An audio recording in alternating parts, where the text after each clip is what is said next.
2 lawyers in your family? That's 6. Yeah, 2. They're not practicing, but they're lawyers. 6. We're live. Okay, it doesn't appear yet. Okay. 3 seconds. Okay. Hare Krishna. Welcome to the 50th anniversary of Srila Prabhupada coming to Gainesville on July 29th, 1971, and giving the instructions to start Krishna lunch on the campus. This morning we had a celebration on the campus of the University of Florida, and the president of the university spoke eloquently. This has all been live streamed and video recorded. We had the mayor speak and other dignitaries. President of the university. I mentioned. And we have with us tonight some of the original members of the Krishna House going back to 1971.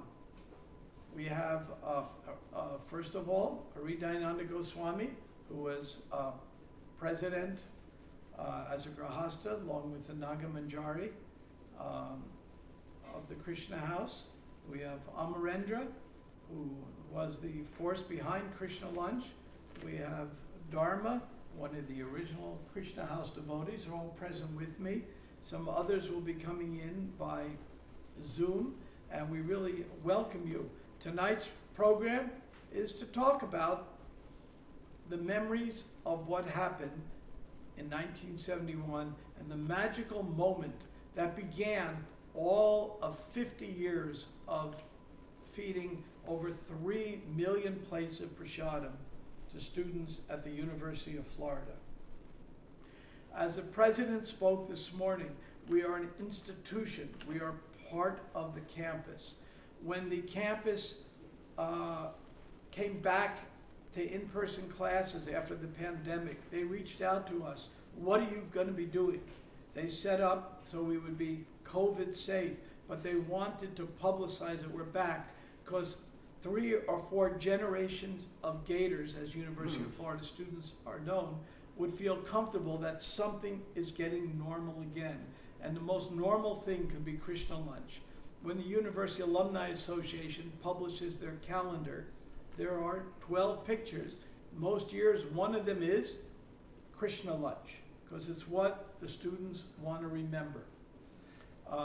The most popular Instagram pictures ever posted on UF's website have been, of course, you guessed it, Krishna Lunch. So we're an institution, the University of Florida, and it all began, not by me, but by those that are going to be speaking tonight in this room. By their pioneering work, we have been able to have 50 years of a successful program, and the Krishna House currently has probably more young people moving in to an ashram to try out the ashram experience than any other place in America, and probably any other place in the Western world. And again, it all began with the pioneers who will be speaking tonight. So we applaud them, we appreciate them, and they're going to share with you their adventure in bringing Prabhupada to Gainesville exactly 50 years ago. Thank you very much. If I could say something at this point, thank you for Please. the introduction. Dear Krishna Maharaj just arrived, a bit late. And so, hey, come and sit here. Yeah, we're already live. So I would like to suggest something. We had a program this morning on the campus. We had 2 programs. One program on campus in which we all basically told our memories. And then we went to the place where the original Krishna House, not the first, but sort of the Krishna House as it became established. That's where Prabhupada came. We went there and we talked. My suspicion is that myself, Amarendra, perhaps Dharma, and we've told Dear Krishna a lot of our memories. Mm-hmm.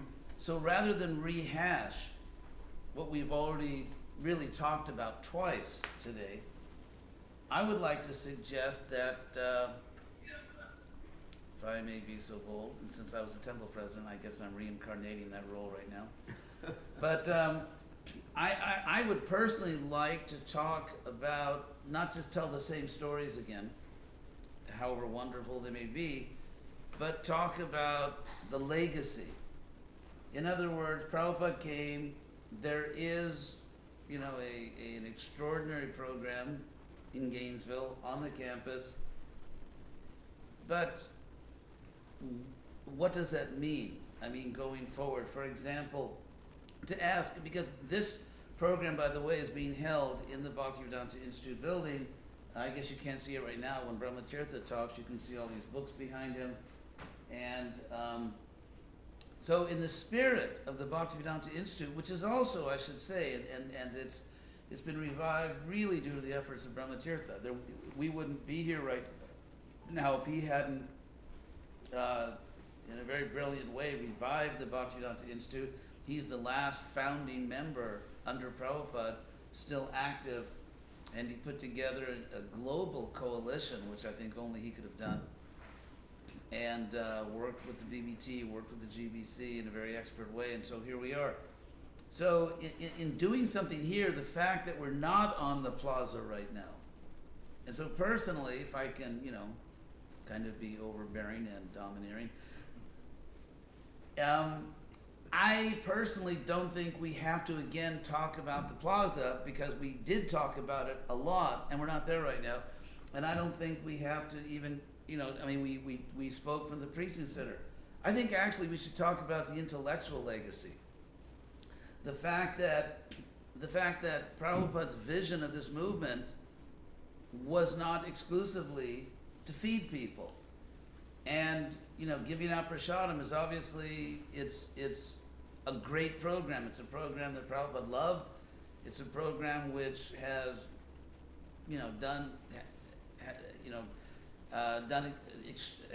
created extraordinary benefit, and it's something we all admire. It's something we all honor and respect and cherish. But ultimately, the Vaishnavas, the Brahmanas, the Vaishnava Brahmins, not only cook for people, but they enlighten people with knowledge. And so I think now that we're in the BI at this moment, and we're broadcasting from this beautiful BI which Brahmatirtha is directing, that I would like to, if I could, nudge us a little bit in that direction, I would like to talk about Prabhupada's intellectual legacy. Prabhupada's intellectual legacy for Gainesville, for the city of Gainesville and beyond, because ultimately any successful project, I know Kalakanta is doing an extraordinarily good job. He's proven himself clearly to be one of the most effective, brilliant leaders in North America. And so I would like to talk about the intellectual legacy and what it means, and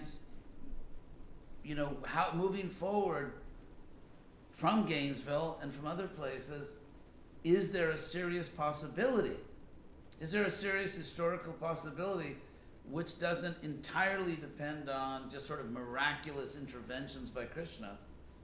I mean, everything we do depends on Krishna.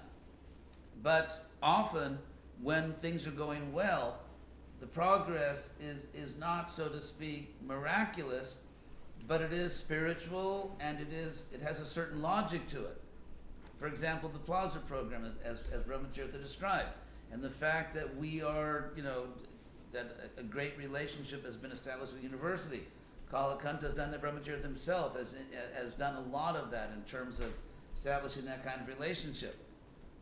So of course it's favorable. It's Krishna sending the right university president, the right dean, the right conditions and so on. And yet, if you look at the devotees' actions, Brahmatirtha, especially Kalakanta, there's a logic to it. There was a lot of just efficient, intelligent, and Amarendra. There's a lot of efficient, intelligent decisions and actions taken, so that even from a non-spiritual point of view, they worked intelligently and efficiently, and did the right things, and said the right things. So, in that spirit, I think we can distinguish between, it's all Krishna's mercy. We know that Krishna Shakti Vinana Hetar Pravartan. without Krishna's own power, no one can spread this movement. And yet sometimes, or I would say most of the time, the movement is spread, including Prabhupada coming at a perfect time in American history and Western history. The movement is spread because powerful devotees or servants of a powerful devotee, Prabhupada, made intelligent decisions, represented the movement in an effective way, took advantage of historical circumstances, and actually created a successful project. And so therefore, I mean, miraculous intervention, I would define as no one is really working that intelligently, or the circumstances are not at all promising, nothing could possibly be done, but somehow there's, something which by any measure is just an act of God. And something is accomplished when there was no possible material way to do it. As opposed to devotees working intelligently, systematically, and being empowered by Krishna. So in that sense, speaking not about sort of extraordinary, miraculous achievements which sort of defy the laws of normal good administration, which is not what I'm talking about. What is Prabhupada's intellectual legacy? And granted that the Prasadam program is one of the best programs in the history of ISKCON North America, it's brought extraordinary benefit to the movement. But apart from that particular program, I would like to personally, here we are on the BI, which frankly, by Brahmatirtha's good work, has really become the intellectual center of the Hare Krishna movement, certainly in the Western Hemisphere. And along with Oxford, it's become one of the perhaps two most prominent intellectual centers of the Hare Krishna movement in the Western world. So that anyway, that's what I propose. Rather than repeating the same stories, that we think about what is Prabhupada's intellectual legacy. How do we carry it forward? How do we, sort of rejuvenate a movement which was once very prominent in North America, and now, despite all the great programs, is much less prominent? How do we become intellectual, philosophical, theological leaders of the Western world? Which I think is an appropriate topic. Here we are in the BI house. If I could say a few things. First, I want to appreciate that what this BI house is. We're talking about it. It used to be the mansion for the president of the University of Florida back a little more than a half a century ago. And it's in one of the nicest, most beautiful neighborhoods right near the campus of the University of Florida. It's quite a beautiful place. You can see it now in the picture, our main living room, and next door is a library room. We have an extensive library here.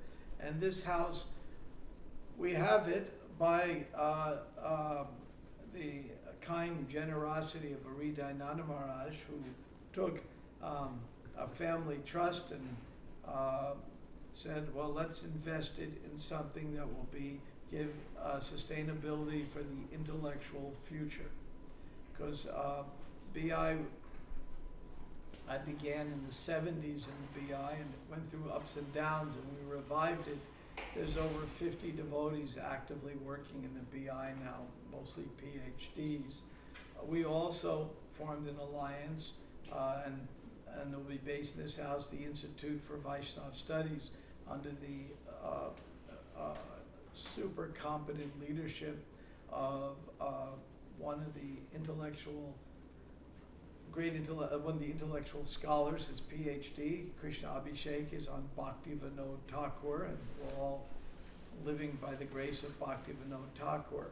So this house is intended as an intellectual center, which is very suitable companion for a Krishna house at the University of Florida. So we're very extremely grateful that you were able to arrange a facility that is very pleasing. I remember when we bought a little Rosalie temple in Houston, and It was an old rundown, used to be a nursing home kind of place, but we sent a picture of it to Prabhupada. And we had fixed it up in a 3-story building.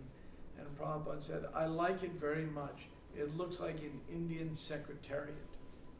And I just can't imagine how pleased Prabhupada would be to see a picture of the front of the BI house, which we'll take up to the camera and show you what it looks like.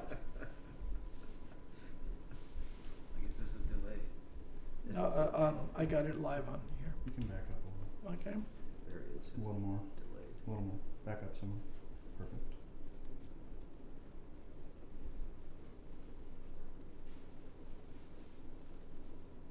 Oops. There it is. Yeah. That's nice. That's it. Anyway, that's the building we're sitting in. And by the grace of Krishna and generosity and inspiration of Hridayananda Maharaj, we're actually sitting in a wonderful place with professors. Our 3 professors have given us their extensive libraries and more are coming. You see some of the library in back of us. That's mostly Prabhupada's books, some science books. In the next room, there's an extensive library because the intention is that what ISKCON needs is a think tank to talk about what you're talking about. How can we respond relevantly to the issues of the world? And Prabhupada was so attuned to trying to see what would reach out to America. Even his pranam mantra, I came Paschata Desatarane, save the Western world. So if we're going to do anything to save the Western world, we have to understand it. And Prabhupada used to spend hours in the Butler Library trying to figure out what is this odd place? And so we have to do the same thing, figure it out, and this is intended to be the intellectual center. So without further ado, I suggest we have, I think, a panel discussion now. Yeah, perhaps Guru Krishna Maharaj. Please. I'd like Guru Krishna Maharaj to have a chance to Go make ahead. an opening statement. Yeah, what Hridayananda Maharaj pointed out was quite interesting, something I've been thinking about recently. One thing we're lacking, and this is not to cast aspersion upon anybody or anything in the Krishna conscious movement, is future leaders of the Krishna consciousness movement right now, especially in the West. And I remember referring back to our early days in Gainesville, that I was surrounded by very educated people. The brahmacharis were very educated. Of course, Hridayananda Maharaj is very educated and was very educated. And that's really one of the things, apart from Prabhupada, which I mentioned this morning, that really encouraged me to join. Because I had visited a number of temples, and I said, I'm not casting aspersion upon anybody. And I just couldn't relate with most of the devotees in those temples. Because because they weren't devotees, or not because they weren't devoted, or great personalities, but because I wanted to associate it with like-minded people. And my background, as Hridayananda Maharaj knows, was and is science. And recently, I've actually delved deeply into microbiology. And the reason for that is I've come up with some courses about how life comes from life, which Srila Prabhupada wanted, and different devotees like Sadhaputta delved into, and other devotees did. So I wanted to get back into my science background to present Krishna consciousness to intelligent people, because we have to think strategically. If we want to make leaders for our movement, and in the Western world, we're sort of at a crossroads right now. What are the crossroads? That we don't have very many Western up-and-coming leaders. We're talking about succession right now. And if we look at our GBC body, for example, within a few years, I think the majority of GBC are going to be Indian bodied, and we have nothing against people with Indian bodies. We have many friends and disciples and intelligent people with Indian bodies. But Prabhupada, as Brahmatirtha Prabhu mentioned, Paschatya Dejatarni, Prabhupada came to preach in the Western world. And the whole world, including India, is becoming westernized at this particular juncture. And in one sense, India is more westernized than the West. But in any case, it's an international movement. And if you go to Mayapur, for example, you'll see the majority of devotees there are either Indian or Russian or some other nationality, and we're sorely lacking Western bodied or American bodied devotees who are intellectually attuned. So we have to develop a strategy to bring people to Krishna consciousness, to bring people who can be the leaders, intellectual leaders and philosophical leaders, and of course managerial leaders, to push our movement into the next centuries, so this movement will continue to exist. So I think this is an essential endeavor, and without making this endeavor, our movement will not be an international movement. So I very much appreciate this Krishna House and then Brahmatirtha's contribution, and of course Sridhananda Maharaj's tremendous contribution to this institute, the Institute of Krishna House, as practically an example of what should be done throughout the Western world. I don't think this should be the only example of an intellectual center, but it should be an example that gives us some idea of where we should go in the future. So we're not simply interested in just bringing masses of people. Prabhupada said he was interested in preaching to the classes of people who are shreshtas, people who are leaders. And Prabhupada spent a lot of time, of course, he was an intellectual leader, but with George Harrison, who was a leader, because George Harrison influenced so many other people. And Prabhupada spent a lot of time with Rup Damodar Goswami, so much time. I mean, so many different conversations, of course, with Brahmatirtha too, who was a Peace Corps volunteer at that particular point. You know, perfect questions, perfect answers. So you see where Prabhupada actually put his attention in people who can actually lead our movement in the future, people who could give a direction and think strategically. Very, very important to think and plan strategically for the future of this movement. So thank you very much, Sridhananda Maharaj and Brahmatirtha Prabhu. Thank you, Amar. Amrinder. Like we're talking about. Well,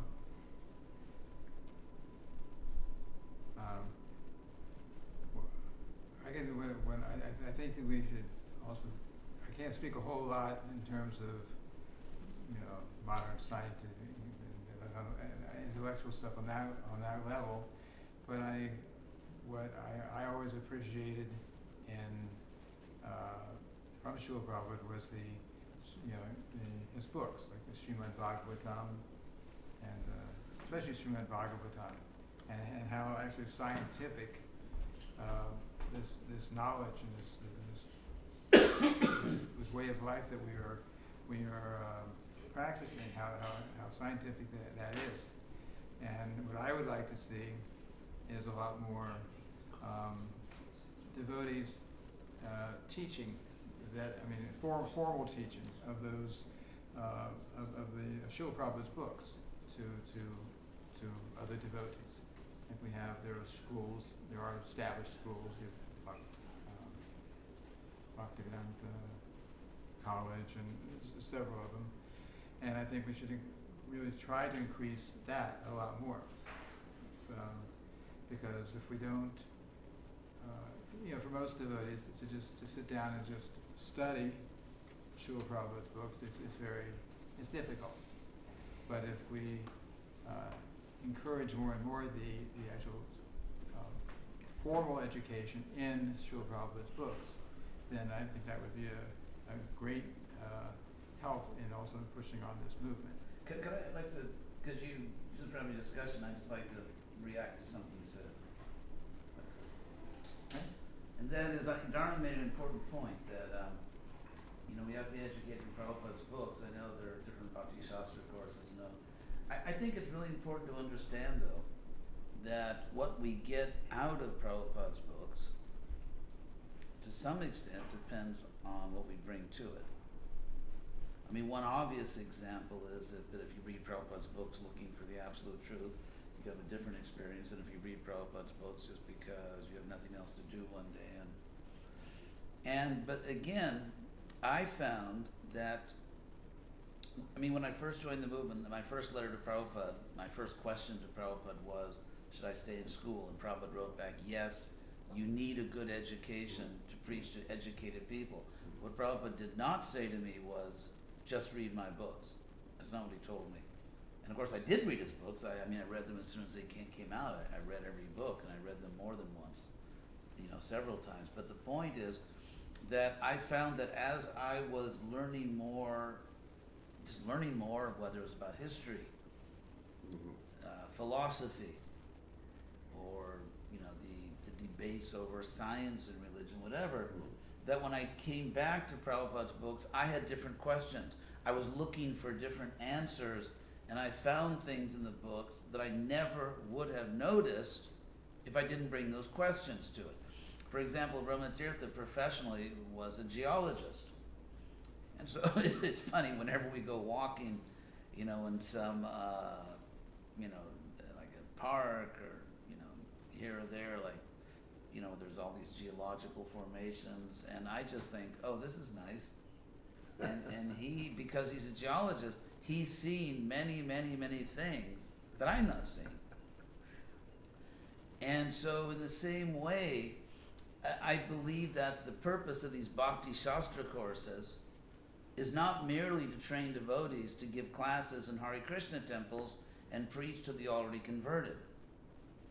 That's also very important. Prabhupada had daily Bhagavatam classes. But I believe also we need courses, we need seminaries, we've talked about that here, that train devotees to go out into the world and educate the world, discuss, and if necessary, debate with learned people about history, philosophy, theology, science. It's like Bir Krishna Maharaj is now, brushing up in his field of science. And so obviously, when he reads Prabhupada's books now, he's going to see things he didn't see before because he wasn't looking for them and he wasn't trained to recognize them. So I think that's a very important part of the Bhaktivedanta Institute, the Institute of Vaishnava Studies, is to train devotees not only to preach to the already converted, which of course is important to, keep their faith and so on, but also to what Prabhupada's real dream was. The reason Prabhupada wanted an international society for Krishna consciousness is because he wanted to reestablish a Brahmin order, because the Brahmin order basically has collapsed in India. Prabhupada wanted to reconstitute a social class which teaches and enlightens the people. And if you're going to teach and enlighten the people, you have to speak their language, not only their grammatical language, English in America, French in France, and so on, but also speak their cultural language, address the issues that concern them, answer the questions they have, address their doubts, free them of their irrational skepticism about spiritual life, correct their misunderstanding of history, and so on and so forth. And so we desperately need this in the Hare Krishna movement, an institute, programs, devotees that systematically train an army of learned Vaishnavas, followers of Prabhupada, to establish this movement as the primary foundation of a growing Brahminical order, a true Brahminical order, which is qualified to educate the world for their ultimate benefit. So that's why when Dharma said that we have to read, and now they have something on, the strategic spiritual planning team, I think it's called. SSPT. Yeah, SS. And so they send out all these, which are very nice, all these, really nice devotees talking about why it's important to read Prabhupada's books. And they're, I could see they're great souls, they're beautiful devotees. I just want to add that the attitude, I don't need anything else, I just read Prabhupada's books, that's fine if you don't plan to participate seriously in the effort to establish the Vaishnavas as the actual Brahmanas, the educators, the people who have the highest knowledge. If you want to help with that, then you need to know a little bit about the world. And the Isopanishad says, Vidyang cha just, tad vedo bhayang saha. By the way, Isopanishad is very special because it's the only Upanishad that is directly part of the original text of one of the four Vedas. The Isopanishad is actually part of the original text of the Yajurveda. So it says that Vidyang cha just tad vedo bhayang saha, that basically Vidyang, knowledge, cha vidya, and avidya, unknowledge or ignorance. Vidyang cha vidyang tad vedo bhayang saha, one who knows both vidya and avidya. Avidya, ignorance, is just sort of Vedic jargon for the material world. It's just called, if you just say the ignorance, it means the material world. So vidya, so one who knows the material world and the spiritual world, vidyang cha jastat vedo bhayang saha. Saha means together, both together. Ubhayang saha. Avidyaya, by the ignorance, literally, which means by understanding this ignorant world, avidya mrityum tirtva, one crosses over death. You cross over death by knowing this world. And vidyaya, by knowledge of the spiritual, amritam ashnute, one achieves immortality. And so, also, look at Prabhupada's purport to the famous Bhagavatam verse, idang hi pungsas tapasat shrutasya va, where Prabhupada says human society achieves perfection by knowledge of the academic subjects. And he mentions them like, science and philosophy and history and all these things. He said human society achieves perfection. And this perfection is crowned or culminates in knowledge of Krishna. So the role of knowledge of this world, I think, should not, in the Hare Krishna movement, be fundamentally underestimated, misunderstood, dismissed, looked down upon, and ridiculed. Often by people, if I can just be honest, who don't have a lot of material education and still want to think they're much better than everybody else, so they simply radically, put it down. Because, whether I'm educated or not, still I'm much better than everyone else. So we should just kind of, calm that down a bit. And so this institute is very, very important. We actually have a special guest. I'd like to say, actually it's 6:45. So who's going to get, it's a... Zoom. Yeah, on Zoom. It's a very special lady, Shireen Chowdhury from South India. She has been in America most of her life. She is did her PhD work at the University of Florida in engineering. She is an important leader in another spiritual movement, the Brahma Kumaris, and is based in Tampa, and she loves Prabhupada. She has great appreciation for Prabhupada.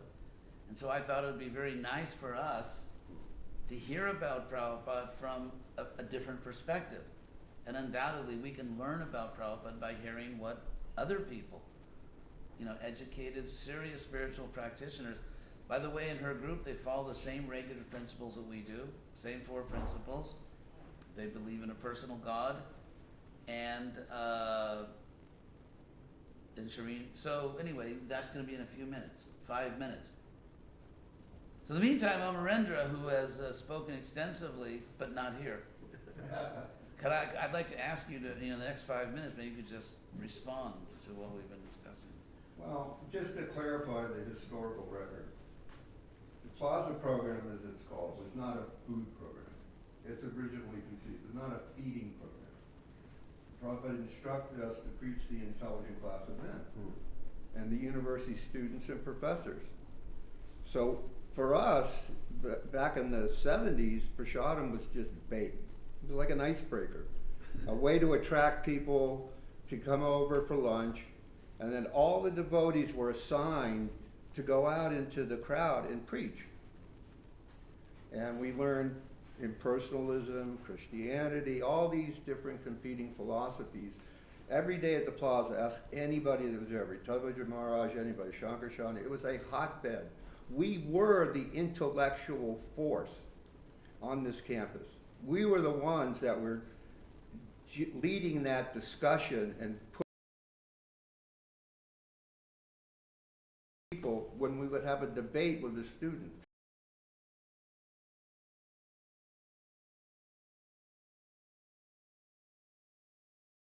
And we pick a fight, actually, just to get, well, not in a physical sense, but to get a debate going with competing philosophies and competing points of view, and debate them and let the students hear this.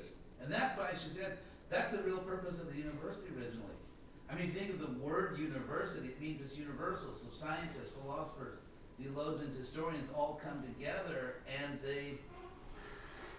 by these debates, by these discussions, everyone is enriched. So in a sense, I think by, doing what you've done, I'm sure it also goes on now, on the plaza, it's really fulfilling the original purpose. It's universal. So all the fields of knowledge come together. And so in that sense, making it a real university by bringing in powerful ideas. Well, we need to be the intellectual leaders. We can't be the followers. We can't react to things that are going on. We have to set the agenda. And who's out there in that forum has that platform where we really have a voice in America? We don't have a voice in North America anymore. Yeah. We have a voice on this campus, but we don't have a voice in North America. We are irrelevant in North America. We were much more powerful in the 60s and 70s than we are now. Even though we're popular, tremendous popularity here, many people, everybody's heard of Krishna Lunch, we're famous, but we're not I'm not saying here, but just in general, we're not setting the agenda. We're not defining and framing the issues that need to be debated. And that's why we had Prabhupada endorsed and approved of the In God We Trust party.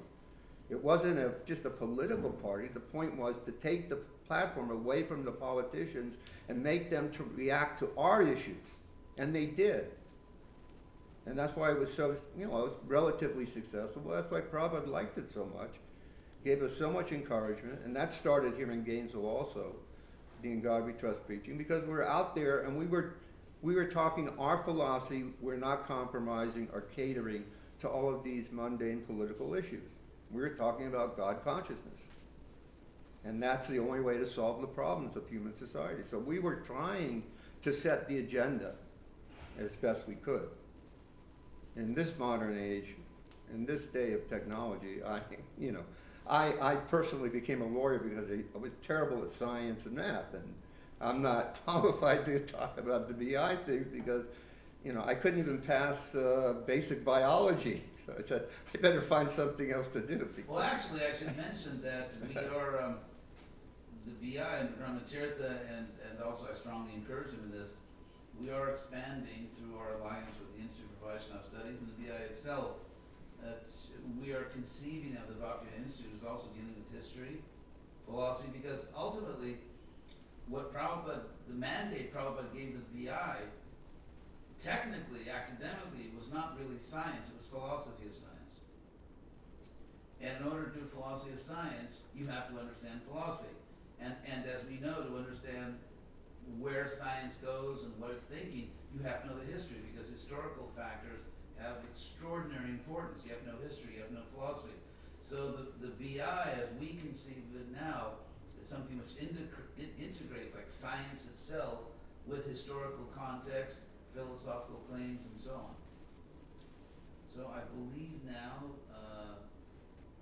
Shireen, is she there? Forgive me for interrupting you.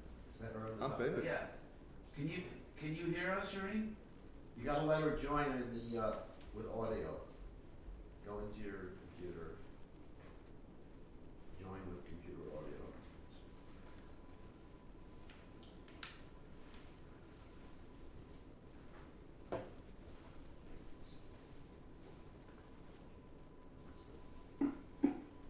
Shireen, can you hear us? She can't, What's wrong? that's, I need the mic here. Turn your microphone on.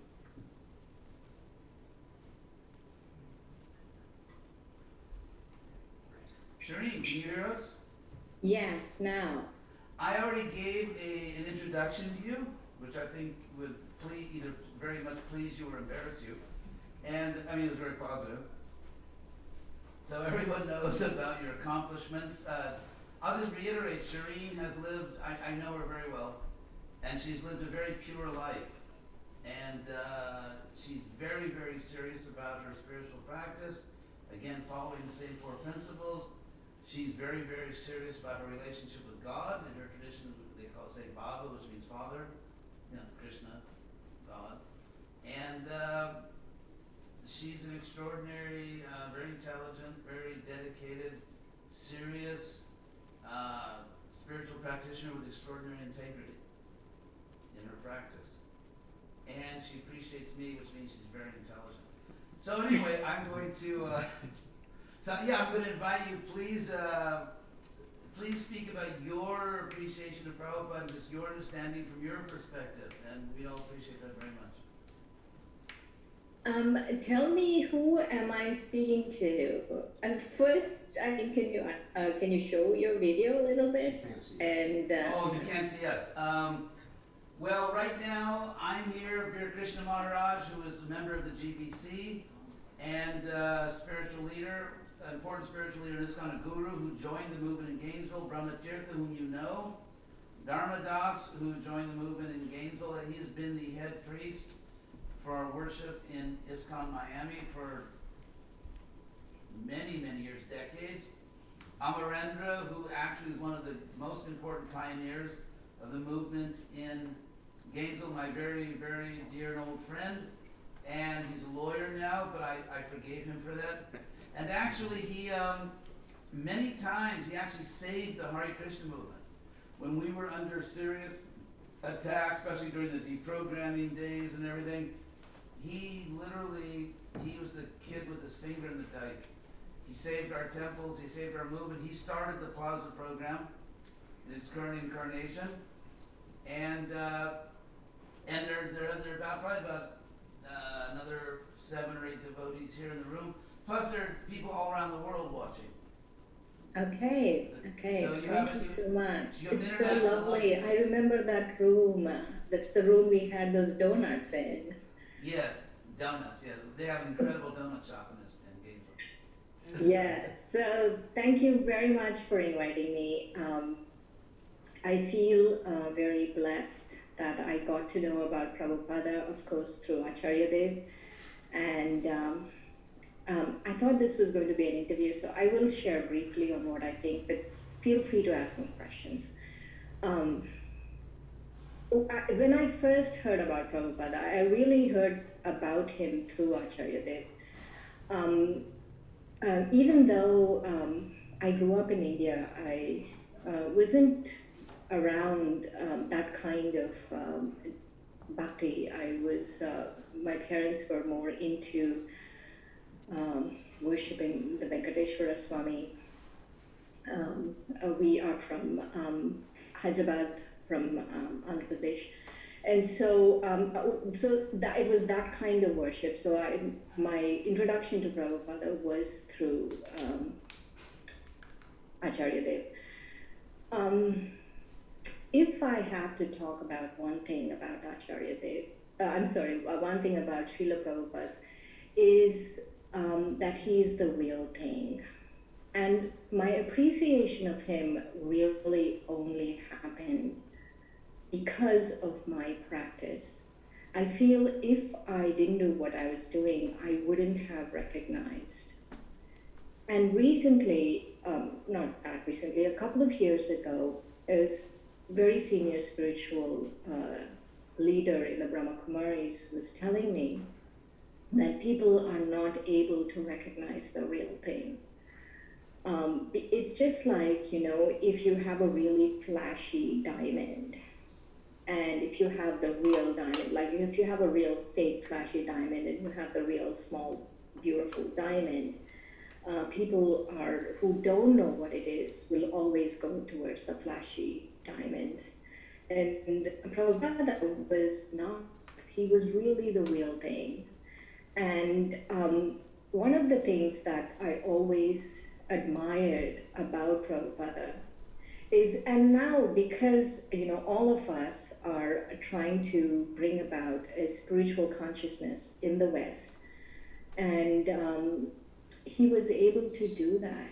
I mean, we could always say, oh, it's the time, it was in the 60s and the 70s and people were more receptive then, but I don't think so. I really think that God used him as a instrument, as a steward, and he was able to use him. God was able to use him because he was so, so pure and because he was so real. And so I really feel that that is an important aspect of his important aspect of Srila Prabhupada. The other one I feel is that all of you very exalted souls, he has made your life. And I always tell Acharya that if Prabhupada didn't come into your life, what would your life have been? And so he really gave you life. And anyone who can give someone life, is so exalted, because what would all of our lives have been if it wasn't for souls like Prabhupada, who came and did what he did. And that appreciation is so, and I would not have noticed this earlier on in my practice. I feel I only notice it now because of what I've been through. And I'm every time I think of Srila Prabhupada, I think, oh my God, what a exalted soul. Just the fact that I was able to recognize what kind of a soul he is, I feel so fortunate and blessed to be able to recognize this. And the other aspect of his life, I feel, is, and a lot of people who are sitting in the room, is his purity really upheld the world. His purity of consciousness, his purity of serving, his purity of devotion, his just being a sannyasi, everything. And I feel that souls like that, even though they might not, people don't know how they uphold the world, but they do uphold the world. It is, the example just now Acharya was giving is this Amrenda, is it, who put a finger in the dike and, think like the dike burst or whatever. Was it, who were you referring? Yes,